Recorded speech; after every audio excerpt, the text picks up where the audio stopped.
Hey guys, Zero here. Welcome back to Let's Play RuneScape. I just, I'm up doing my favorite thing, more or less. I really like killing the bots. Man, these guys, they just annoy me to no end that they're in the game. You know, I, I, I blame the people who are responsible, the people that make them, right? And I think Jagex, they do whatever people think. They've been working at this for so long, you know? I know people will see them in the game and they're like, hey, they're in the game, why don't you just get rid of them? And that's a legitimate question. Why don't they? And, it's just over the years, I've seen this problem change time and again, and it's like a freaking fungus, or the common cold. Every year it's something different. It changes just a little bit. You can't cure the common cold. And I guess the question is, are they going to be able to get rid of the bots eventually? Not sure, not sure. In some respect, it might always be a problem, but I don't know. We'll have to see. But actually, that's not really what I wanted to chat about too much today.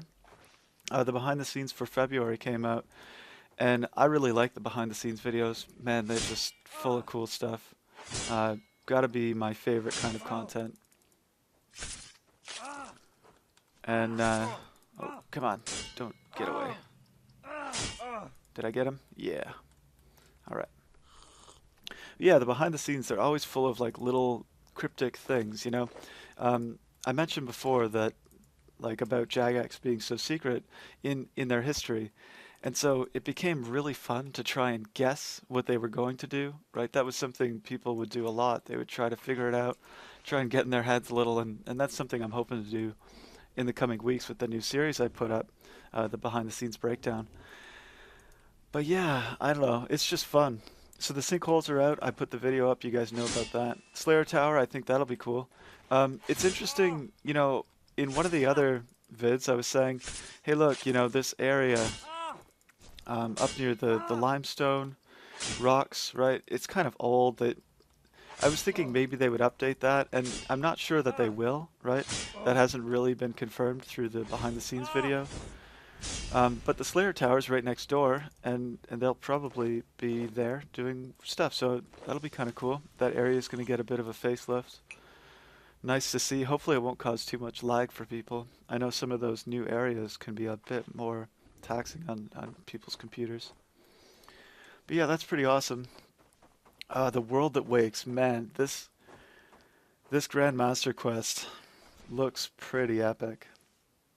I really like that I think this is smart, and Modmark suggested this. I don't know where they finally got the idea, but it's a great one. They've made the quest essentially available to every high-level player, right? Anyone with over 140 combat. And these days, 140 combat, maybe not too high, right? So it's pretty accessible. People can go and enjoy the quest, the storyline. But there's rewards that you can unlock by doing other quests. Now, I think ultimately this is going to become a bit of a problem because, in my mind at least, some of the old quests have such an arbitrary storyline where you're just going around and you're doing things that feel a bit meaningless, at times, anyways, that they can be very, kind of like hair pulling to actually complete. Um, I found that a lot of the quests that came out between 2005 to I don't know when. I don't know. I mean, there was a bunch of different quests that I found to be really frustrating, and actually many of them I've just never done. I just figured, oh, I didn't really enjoy doing this, so why am I going to do it? The reward may be worth it. I don't know, but I'm more of a voyage type guy. I like to play for the story, play to enjoy myself at not for some down the road. Because if you think about it, right? Why would you work hard for something that's going to help you out later out on in a game, right? I mean, it's not going to make your life better, right? It's just a game. So working towards things that have a purpose for you later on, like really good rewards, isn't that motivating? At least in my mind. But yeah, I don't know. What do you guys think about that? But there's lots of quest requirements. That's going to be trouble unlocking those rewards. But, I guess we just had to talk about that. Uh, Rehorning Old friends. What is this about again? Oh yeah. Oh yeah. Some of the NPCs in the game that haven't really had a job for a little while. I like that they're gonna find a place for those guys. That'll be cool. Um, yeah, I guess that's pretty much the stuff that I found the most interesting. Let's see here.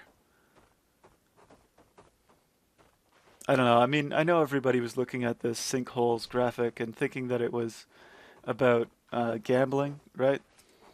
And I mean, the response that the player base has had to that was so dramatic, right?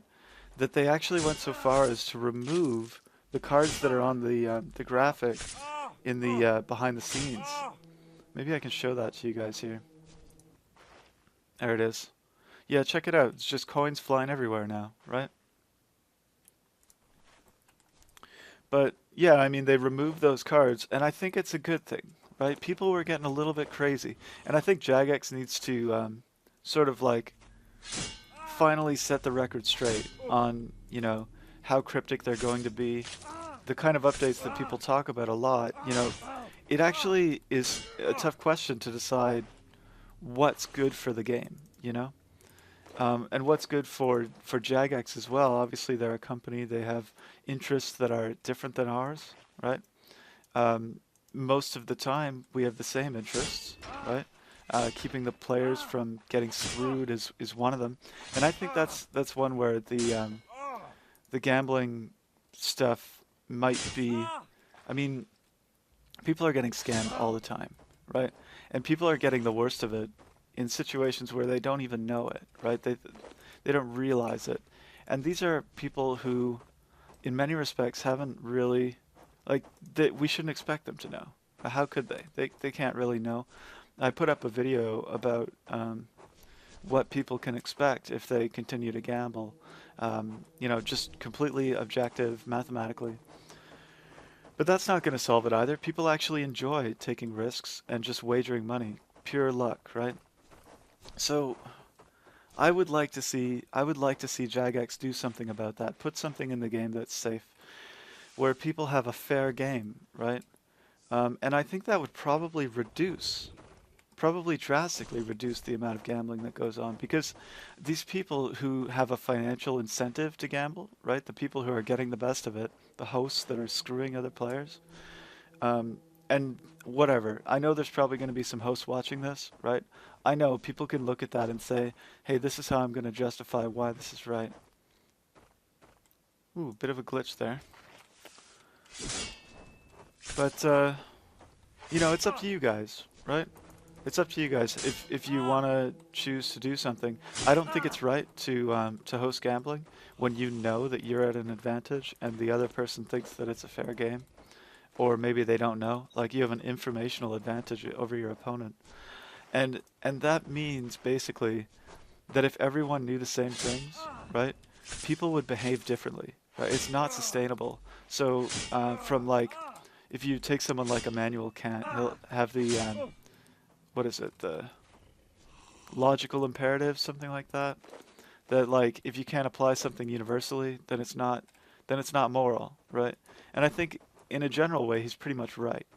If everybody did what you did, right, would it work the same way?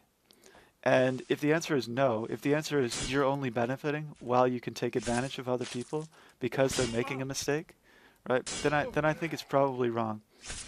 Um, in a way, I mean, maybe that's wrong. Maybe that means all competition would be immoral or something like that. I don't want to say that.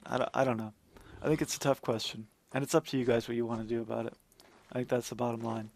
But I would like to see people not get scammed. I would like to see fair games available to people that, they like taking risks. We've seen it over and again. Yeah, so here I am talking about this gambling stuff again. It's a big topic, right? People get really worked up about it. So yes, I think Jagex was right to change their graphic, right? I think it was confusing to people. They've got these cards in the game, in the sinkhole game now, but they're to do with summoning familiars, and they're playing cards. More like, I don't know, that they have like abilities, more like Magic the Gathering. or I don't know, something like that. They're not. It's not exactly the same. There's a lot more skill involved actually. That's something we can tell already. You're gonna have to make good decisions with all of the information available. But yeah, sinkholes. The second half of that game, I'm interested. It's gonna be cool. What else? What else? I don't know. The Slayer Dungeon. I'm so happy that's getting a rework. Man, that area of the map is so old. Um, yeah, that's gonna be pretty cool. Oh, here's something else. Since we were talking about the gambling stuff, the flower game, I gave out a tip for medium level players who are looking to make a bit of money, saying that you can buy and sell mithril seeds. Well, the price of mithril seeds has crashed recently. They're way down. So, check the price, figure it out, maybe buy a few, and then decide if you want to, do the running around and make money that way. So, yeah, that's still something.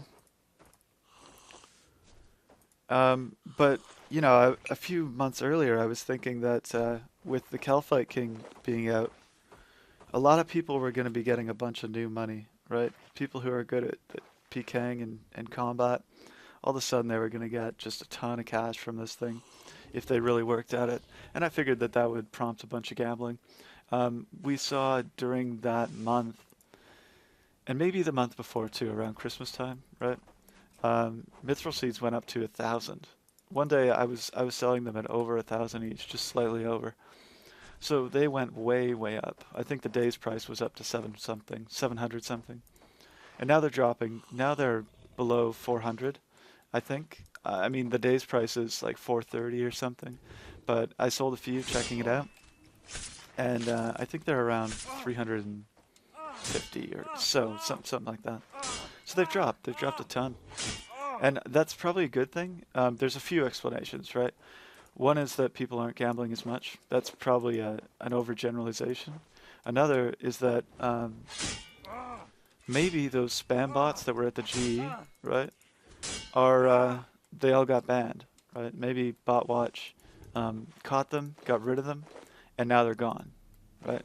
And if that's happened, that's terrific. The last thing we want is a bunch of spam bots sitting around the Grand Exchange, buying and selling crap, right? Stealing money from legitimate players, basically.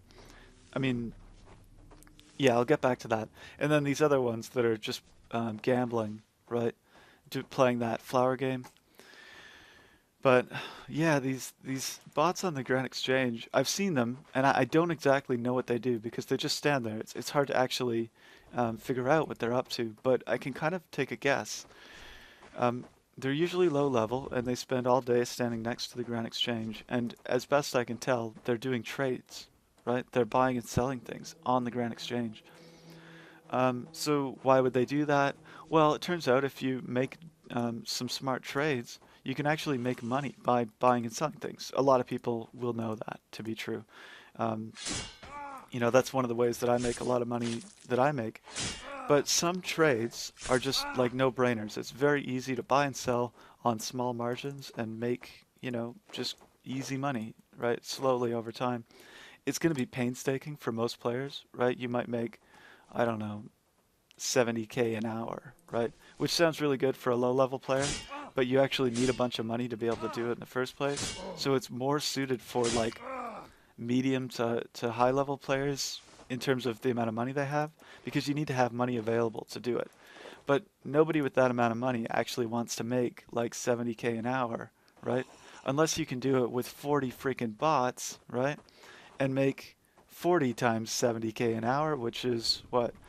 28 mil? I don't know. Let me figure that out. 40 times 70,000. 2.8 mil? Is that right?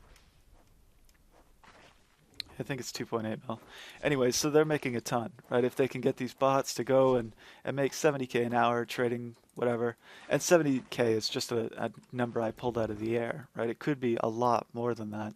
I mean, when I finally did the math on the green dragons, I posted it in a thread talking about my goal to kill 5,000 of these guys. Yeah, there were like, oh, I gotta cut it here, guys. We're all out of time. So, maybe I'll just stop this, pause it, and we'll come back. We'll do a bit more. I'll do a second part here. So if you guys are still interested in following along, I'll talk to you guys in a minute.